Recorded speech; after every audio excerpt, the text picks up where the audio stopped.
दोस्तों, Nandini moms blog में आप सबका स्वागत है। तो दोस्तों, आज मेरे कमेंट में ऐसे ऐसे क्वेश्चन थे जो सिर्फ एक कैंडिडेट के क्वेश्चन नहीं है। ऐसे अनेक कैंडिडेट हैं जिनका ये क्वेश्चन। तो पहला क्वेश्चन ये है कि मैम, क्या जिनका सीटेट में 82 नंबर है, चाहे वो बिहार के ही कैंडिडेट क्यों ना हो, क्या उनकी काउंसलिंग हो रही है? फिर जो अदर स्टेट की फीमेल है या फिर मेल है, अगर उनका 90 नंबर है तो क्या उनका काउंसलिंग हो रहा है? पहला क्वेश्चन। दूसरा क्वेश्चन ये है कि जिनके जिनके डीवी के समय डाउटफुल कैटेगरी में जिन्हें रखा गया है, क्या उन्हें दोबारा मौका मिलेगा? दूसरा क्वेश्चन हो गया। तीसरा क्वेश्चन ये है कि मैम, हम अपना अंक पत्र कब से डाउनलोड कर सकते हैं? तीसरा ये है कि मैम, जिनकी ट्रेनिंग हो गई है उनको ट्रेनिंग पे कब भेजा जाएगा? तो ये मेरे आज के 4 क्वेश्चन हैं। आप लोग के 4 क्वेश्चन और चारों का आंसर मैं बहुत ईमानदारी से देने वाली हूँ, क्योंकि मैंने ये सुबह में ये सारे कमेंट पढ़े हैं और मैं अपने स्कूल से भी और अपने डाइट वाले सर से भी मैं इस बारे में बात की हूँ, जो पीटीईसी में है, यहीं पे बगल में ही ट्रेनिंग सेंटर है, वहाँ पे मैं गई थी आते टाइम। तो सर ने मुझे बताया इन सब के बारे में, तो वही मैं आप सबसे इस समय डिस्कस करूंगी। तो पहला ये है कि मैम, क्या जिन जिन अभ्यर्थियों के सीटेट में 42 नंबर है, जो जेन्युइन है और बिहार के ही निवासी हैं, तो क्या उनकी डीवी हो रही है? तो देखिए, आयोग ने स्पष्ट तौर पे कहा है कि जनरल को छोड़ के अगर कोई अभ्यर्थी है, तो उनका सीटेट में 55% मार्क्स होने चाहिए। अगर 150 में 55% मार्क्स देखा जाए तो आपका 55% मार्क्स के थ्रू आपका नंबर आ रहा है 82.5। आपका नंबर होना चाहिए 82.5।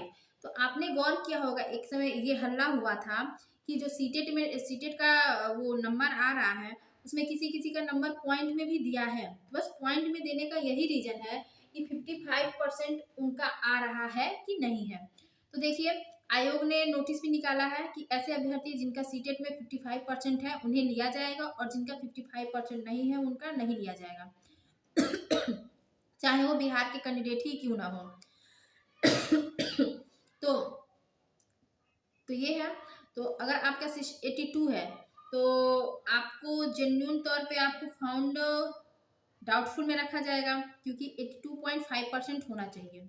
लेकिन वहीं पे कुछ सेंटर ऐसे हैं कि पता नहीं अब ले रहा है कि नहीं ले रहा है। कुछ सेंटर पे तो मैंने मतलब कमेंट बॉक्स में पढ़ा है कि उनका नहीं हुआ है। तो इस पे अभी आयोग ने स्पष्ट नहीं किया है कि 82 वालों को लिया जाएगा कि नहीं लिया जाएगा, क्योंकि हम लोग अगर ओबीसी में हैं तो ओबीसी का पहले ये था कि 82 नंबर पासिंग मार्क्स होता है। पहले यही हम लोग जानते थे कि 82% पे जनरल को छोड़कर बाकी जो भी कैटेगरी है उसमें अगर आपका सीटेट में 82 नंबर है, इसका मतलब आप पास हैं। लेकिन नहीं दोस्तों, 55% का मतलब ये होता है कि आपका सीटेट में 82.5% नंबर होना चाहिए। तो अब आप लोग खुद समझ सकते हैं कि आप लोग को लिया जाएगा कि नहीं लिया जाएगा। वो तो अब देखिए शिक्षा विभाग क्या करता है। तो इसका क्वेश्चन मार्क्स है और रहेगा, क्योंकि इसका अभी तक किसी को भी कंफर्म न्यूज नहीं है। तो इसका क्वेश्चन मार्क्स है। अब 1-2 दिन में आप लोग को उसका भी कंफ्यूजन दूर हो जाएगा, तो उसके बारे में फिर मैं आपको बताऊंगी। दूसरा है और हाँ, और दूसरा है क्या कि जो भी अदर स्टेट में है, अदर स्टेट का फीमेल हो या फिर मेल हो, क्या उन्हें बिहार बीपीएससी टीआरई 3 में सीटेट में 90 नंबर होना चाहिए? क्या फीमेल का बस नंबर 90 नंबर होना चाहिए, या मेल का भी 90 नंबर ही होना चाहिए, या मेल का अधिक नंबर होना चाहिए?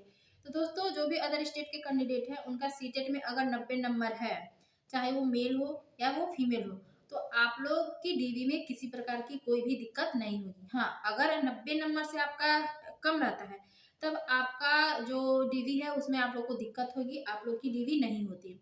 क्योंकि अदर स्टेट वालों के लिए उसमें नोटिफिकेशन में साफ तौर पे लिखा हुआ है कि 60% मार्क्स होने चाहिए। तो अगर 150 का हम 60% निकाले तो हमारा बन रहा है 90 नंबर। 15 छक्के 90, 0 0 कैंसिल। तो इससे आसानी से आप निकाल सकते हैं। तो ये है। तो आप लोग को समझ में आ गया होगा कि सीटेट के लिए अगर जनरल को छोड़ दिया जाए तो 82.5 नंबर होने चाहिए, और अगर जनरल में देखा जाए तो 90 नंबर होने चाहिए। तो अदर स्टेट के जो भी कैंडिडेट हैं वो जनरल में ही आते हैं, तो उनको चाहिए 90 नंबर। ये हो गया सीटेट का। अब देखिए, अब एक है कि मैम, क्वेश्चन था मैम, मेरा केएम की वजह से मेरे मोबाइल पे ओटीपी नहीं आया। बाकी डॉक्यूमेंट में मेरा केएम है, लेकिन मेरे आधार कार्ड में केएम नहीं होने की वजह से मेरा ओटीपी नहीं आया, तो मुझे फाउंड डाउटफुल कैटेगरी में डाल दिया गया है। तो मेरा अब क्या हो गया, क्या मुझे डीबी से निकाल दिया गया, या मेरी सेवा यहीं समाप्त हो गई, या फिर मुझे आगे भी मौका मिलेगा? तो दोस्तों, आप लोग इतना याद रखिए कि अगर जिनको भी, ये तो एक प्रॉब्लम थी ना, बहुत से प्रॉब्लम आ रहा है, जिनका एक लेटर मिस हो गया, या फिर जिनका किसी कोई सर्टिफिकेट है नहीं पास में है, किसी का ओरिजिनल नहीं है, तो उनको डाउटफुल कैटेगरी में रखा जा रहा है। तो अगर आप डाउटफुल कैटेगरी में है तो आपको टेंशन लेने वाली कोई बात नहीं है। आपको आयोग के द्वारा पुनः डीवी के लिए बुलाया जाएगा, बकायदा आपके लिए कोई डेट निर्धारित की जाएगी और आपका स्लॉट भी निर्धारित किया जाएगा। तो आपको टेंशन लेने वाली दिक्कत नहीं है इसमें कि हमें एकदम डीवी से बाहर ही कर दिया गया। नहीं, आपको डीवी से बाहर नहीं किया गया, आपको कुछ समय के लिए होल्ड करके रखा गया है। आपको अपनी बातों को रखने के लिए मौका दिया जाएगा। तो आप लोग को समझ में आया कि जो भी फाउंड डाउटफुल कैटेगरी में है उसको दोबारा मौका मिलेगा, और जिनका फाउंड करेक्ट बता दिया गया है उसका तो डीवी कंप्लीट हो ही गया। ये हो गया। अब तीसरा क्या है कि हमारी हम हाँ, और तीसरा न्यूज ये है दोस्तों कि आपने 1 to 5, 6 to 8, 9, 10 या 11, 12 में अगर आपने फॉर्म भरा है, तो आपको तो अभी आप बस आंसर की से मिलाए हैं कि मेरा इतना नंबर बन रहा है, मेरा इतना नंबर बन रहा है, लेकिन एक्चुअली में आप लोग का कितना नंबर बन रहा है, 1-2 नंबर ऊपर नीचे होता है। आंसर की में देखने के बाद भी आप लोग का किसी का 1 नंबर बढ़ जाता है, 2 नंबर बढ़ जाता है, किसी का 2 नंबर घट जाता है। तो आप लोग का ये नंबर कैसे पता चलेगा? तो आयोग की वेबसाइट पे 22 तारीख से आप अपने अपने अंक को डाउनलोड कर सकते हैं। उसके लिए आपका रजिस्ट्रेशन नंबर चाहिए, और रजिस्ट्रेशन नंबर अगर आप कर दे ले रजिस्ट्रेशन नंबर डाल रहे हैं, डेट ऑफ बर्थ शायद मांग रहा है, मे बी मैंने अभी ट्राई नहीं किया, लेकिन मुझे जहाँ तक जानकारी है हो रहा है कि आयोग की वेबसाइट पे आप लोग जाइएगा, तो वहाँ पे आप लोग अपने अंक देख सकेंगे कि आप लोगों ने कितने अंक अर्जित किए हैं। तो उससे आप लोग का ये रहेगा कि हाँ, हम लोग इतने नंबर मेरा अधिक था, या फिर मैं क्वालिफाइंग नंबर पे पास हुआ हूँ, या फिर मैं क्वालिफाइंग नंबर से बहुत अधिक दूरी पे हूँ। तो आप लोग को इसके अकॉर्डिंग आप लोग को आपका नंबर पता चल जाएगा। तो 22 तारीख से ही है, क्योंकि मुझे वीडियो बनाने में थोड़ा लेट हो गया, इसलिए मैं आपको नहीं बता पाई। तो आप अपना ये जो है अंक वो आयोग की वेबसाइट पे जाके अपना रजिस्ट्रेशन नंबर या फिर डेट ऑफ बर्थ डालकर देख सकते हैं। कैप्चर कोड होता है, उसको आप डालिएगा तो आपका प्रोसेस में आ जाएगा, तो आप लोग उसको देख सकते हैं। ये तो हो गया आपका अंक पत्र। अब क्वेश्चन ये उठता है कि ट्रेनिंग हमारी कब होगी? डीवी तो हमारी कंप्लीट हो गई, अब हमारी ट्रेनिंग कब होगी? तो हमारी ट्रेनिंग अब कब होगी? ये इसका अभी कोई ऑफिशियल नोटिस नहीं आया है, और जब ऑफिशियल नोटिस नहीं आया है तो हम अपने मन से तो कह नहीं सकते कि नहीं आपका अगले सप्ताह ही ट्रेनिंग है। नहीं, क्योंकि टीआरई 1 और टीआरई 2 में जो ट्रेनिंग था वो डीवी के तुरंत बाद क्या दोस्तों, ये डीवी के दिन ही हम लोग को ट्रेनिंग पे भेज दिया गया था। तो डीवी पे भेज दिया गया था। लेकिन आप लोग का क्या है कि 5 तारीख तक आप लोग का जो है वो डीवी होने वाली है। 11, 12, 9, 10 इन सबको लेकर के 5 तारीख तक आप लोग की डीवी होगी। तो 5 तारीख के बाद फरवरी के नेक्स्ट वीक, फर्स्ट वीक छोड़ दीजिए, नेक्स्ट वीक में आप लोग की ट्रेनिंग से लेके ट्रेनिंग का जो भी शेड्यूल होगा वो आयोग के द्वारा निकाली जाएगी। तो आप लोग को अगर कोई भी बताए कि ऑफिशियली बता दिया गया कि ट्रेनिंग इस तारीख से, नहीं, तो आप लोग को उस पर ध्यान नहीं देना है। जब तक कि ऑफिशियल न्यूज नहीं आता है, आप लोग को किसी भी भ्रामक खबर पे यकीन नहीं करना है। और आप लोग को ये नहीं कि सुन लिया और बस अपने डीआरसीसी पहुंच गए, नहीं, ऐसा नहीं करना है। आप लोग को मैसेज के माध्यम से बताया जाएगा कि आप लोग की ट्रेनिंग इस दिन से स्टार्ट है। तो आप लोग को टेंशन लेने वाली कोई बात नहीं है। आप लोग डीवी पे गए होंगे तो आप लोगों को वहां पे या तो व्हाट्सएप ग्रुप से जोड़ा गया होगा, या फिर टेलीग्राम ग्रुप से जोड़ा गया होगा। डीआरसीसी की तरफ से जहां भी आपकी ट्रेनिंग होगी उस उनकी तरफ से आपको किसी ना किसी प्लेटफॉर्म से जोड़ा गया होगा, या फिर व्हाट्सएप में या फिर टेलीग्राम पे। क्योंकि वेस्ट चंपारण में जो है वो टेलीग्राम के माध्यम से सारे कैंडिडेट को जोड़ा गया है और बताया गया है कि आप लोग का ट्रेनिंग कब होगी, उसका मैसेज बकाया हम लोग आपको देंगे। तो आप लोग को भ्रामक खबर में नहीं रहना है। ऑफिशियल जैसे ही नोटिस आएगी मैं अपने चैनल के माध्यम से आपको बता दूंगी, या फिर आप लोग मेरा ही चैनल नहीं कई चैनल सर्च करते होंगे तो आपको मिल जाएगा। लेकिन अभी जो भी ये ट्रेनिंग का ये जो थंबनेल लगा लगा कर वीडियो डाल रहा है उस पर नहीं जाना है कि आपकी ट्रेनिंग का ऑफिशियल लेटर जारी हो गया, नहीं, अभी कुछ जारी नहीं हुआ है। और जारी होगा तो आप लोग को बताया जाएगा। आप लोग को आपके डीआरसीसी के थ्रू ही आप लोग को मैसेज भी आ जाएगा। हम लोग को बताने से पहले आप लोग को पता चल जाएगा कि हाँ, हमारी ट्रेनिंग इस डेट से है। तो डेट ट्रेनिंग का टेंशन खत्म हो गया। अब रहा कि ये जो ट्रेनिंग प्रपत्र है, जैसे यहाँ पे मेरे हाथ में है मेरा सत्यापन दस्तावेजों की स्थिति। दिखता नहीं है, जानते हैं दिक्कत ये है कि दिखता नहीं, देख रहे हैं ना, ये देख रहे हैं। तो मैं पढ़ के सुना रही हूँ कि इस पे क्या क्या लिखा हुआ है। आप लोग को भी ऐसा ही मिलेगा, जिसका नहीं हुआ है वैसे ही मिलेगा। इस पे आपका नाम है, काउंसलिंग डेट है, फादर्स नेम है, कैटेगरी है, एप्लीकेशन नंबर है, एड्रेस है, आधार अथेंटिकेशन है और बायोमेट्रिक अथेंटिकेशन है। फिर एज एज ऑन, मतलब जिस दिन आपने पहली तारीख से लेकर अब तक आपकी क्या एज हुई है, आपके डेट ऑफ बर्थ से लेकर आज तक आपकी डेट कितने साल के हुए, कितने महीने के हुए और कितने दिन के हुए, ये इसमें लिखा हुआ है।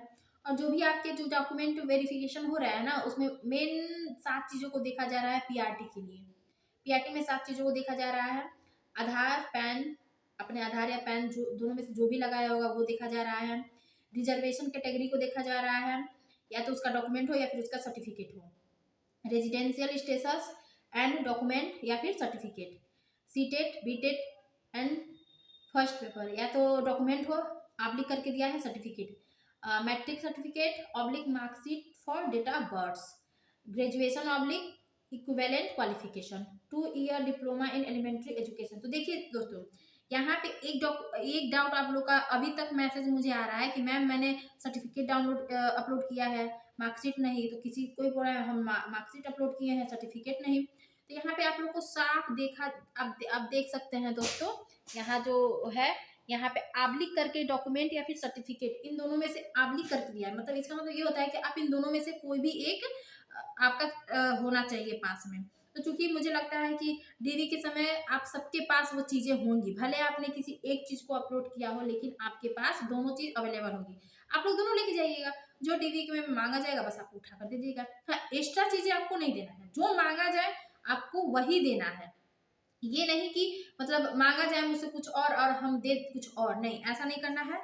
आपने जो भी अपलोड किया है उसी का जीरोक्स आपको देना है। और हाँ, कोशिश कीजिएगा कि आप जो भी वाटरमार्क वाला जीरोक्स आप निकाल रहे हैं वो कलरफुल में ही निकालें, क्योंकि जो आपका ये डॉक्यूमेंट है, कमेंट बॉक्स में मेरे एक कमेंट ये भी आया था कि मैम मैंने जो भी वाटरमार्क वाला अपलोड किया है, डाउनलोड किया है, मैंने उसका सबका मतलब कलरलेस, मतलब सादा सादा कॉपी निकाला है, तो क्या उससे मुझे कोई दिक्कत होगी? तो मैम देखिए, आपको दिक्कत होगी, क्योंकि जो भी ट्रेनिंग मतलब डॉक्यूमेंट वेरिफिकेशन होता है उसमें आपका कलरफुल ही लिया जाता है, क्योंकि कलरफुल में आपका सब चीज़ वाटरमार्क, कलर, एप्लीकेशन नंबर, ये सारी चीज़ें अच्छी से दिखती हैं, और उसमें थोड़ा स्पष्ट भी दिखता है।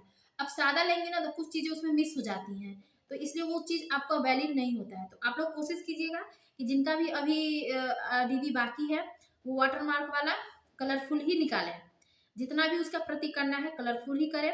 और 2 प्रतियां तो आपका डीवी के समय ही जमा ले लिया जा रहा है, बाकी जो भी प्रति आपके पास बचा हो वो ये मत सोचिएगा कि मेरा बेकार हो गया, मेरा पैसा बर्बाद हो गया, नहीं, ऐसा सोचना नहीं है, क्योंकि अब आपको कदम कदम पे आपको एक एक फाइल जमा करना पड़ेंगे। जैसे ट्रेनिंग में जाएंगे तो वहाँ पे आपका एक फाइल सबमिट हो जाएगा, स्कूल टैग होगा वहाँ पे जाएंगे तो वहाँ पे भी आपका एक फाइल चला जाएगा। और फिर पदस्थापना के समय भी आपको, जब आपको डेट मिलेगा पदस्थापना लेटर लेने जाने के लिए, वहाँ पे भी आपसे एक फाइल जमा लेगा। और फिर जब स्कूल में आप जाएंगे ज्वाइनिंग के लिए, जो आपके लाइफ का सबसे बेस्ट दिन होगा, तो उस टाइम भी आपसे एक फाइल लगेगा। तो बस जितना अधिक, और ये तो मतलब अब आपका चलता ही रहेगा, मतलब आपको ये डॉक्यूमेंट ना फोटोकॉपी इतना मतलब रख लीजिए, 10 सेट 20 सेट बना कर रखना हो रख लीजिए, क्योंकि आपको समय समय पे लगेगा। आपका वो प्राण नंबर जनरेट होगा, टीडीएस का फॉर्म भरेंगे, ये सारी चीज़ें अब धीरे धीरे होंगी, तो आपको ये चीज़ें लगनी है। तो आप अगर ज़्यादा निकाल लिए हैं तो टेंशन वाली बात नहीं है। और जिन्होंने 1-2 प्रति ही निकाली है ना, वो निकाल कर रख ले भाई, क्योंकि आपका ये ना डॉक्यूमेंट जो है ना, फाइल आपका जगह जगह अब लगने वाले हैं। अब आपको पता चलेगा कि हाँ, हम गवर्नमेंट जॉब में आ चुके हैं। ओके, तो बस आज के लिए बस इतना ही न्यूज़ था। तब तक के लिए खुश रहिए, मस्त रहिए, इंजॉय करते रहिए अपनी डीवी। तब तक के लिए बाय।